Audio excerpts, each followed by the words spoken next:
Hello மக்களே, welcome to வைஷ்வைப் channel. இன்றைக்கி ஒரு குட்டி ஸ்நாக் ரெசிபி பார்க்கலாமா. ஆக்சுவலி எனக்கு ஈவினிங் ரொம்ப போர் ஆச்சதுனால சரி நம்மளுக்கு ஓன் திங்கிங் ஓன் ப்ராசஸில் எதுனா ஒரு ஸ்நாக் ரெசிபி பண்ணலாமேன்னு சொல்லிட்டு பொட்டேட்டோ மட்டும் தான் இருந்துச்சு. ஆக்சுவலி பொட்டேட்டோ இருந்தாலே நம்மளுக்கு அல்வா கிடைச்ச மாதிரி அது மாதிரி அதை வச்சு நம்ம ஓன் திங்கிங் ஓன் ப்ராசஸில் நான் அந்த ஸ்நாக் ரெசிபி செய்ய ஆரம்பித்தாச்சு.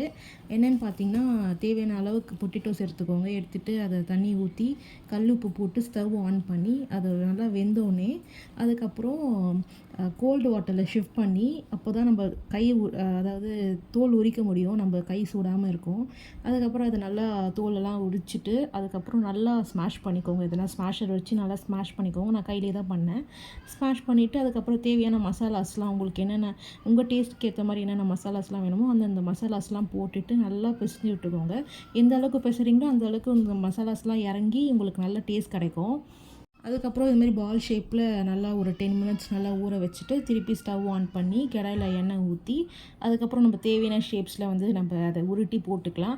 நான் என்னென்னா ரவுண்ட் ஷேப்பில் தான் போட்டேன். ரவுண்ட் ஷேப்பில் எனக்கு எப்பவுமே பிடிக்கும். அதை ரவுண்ட் ஷேப்பில் போட்டு நல்லா அது கோல்டன் ப்ரௌனாக இருக்க வரைக்கும் நான் கொஞ்சம் அப்படியே விட்டுடணும். சிம்மில் வச்சு விட்டுட்டிங்கன்னா அது பாட்டு கோல்டன் ப்ரௌனாக ஆகிட்டு அது செம்மையாக வந்திருக்கும். ஸோ மறக்காமல் நான் ட்ரை பண்ணிவிட்டு கமெண்ட் பண்ணுங்கள் மக்களே. ஸோ இந்த வீடியோ பிடிச்சிருந்துச்சுன்னா மறக்காமல் நம்ம சேனல் சப்ஸ்கிரைப் பண்ணி வச்சுக்கோங்க. லைக் பண்ணுங்கள், ஷேர் பண்ணுங்கள். இதோட நெக்ஸ்ட் வீடியோவில் பார்க்கலாம் மக்களே. டாடா பாய்.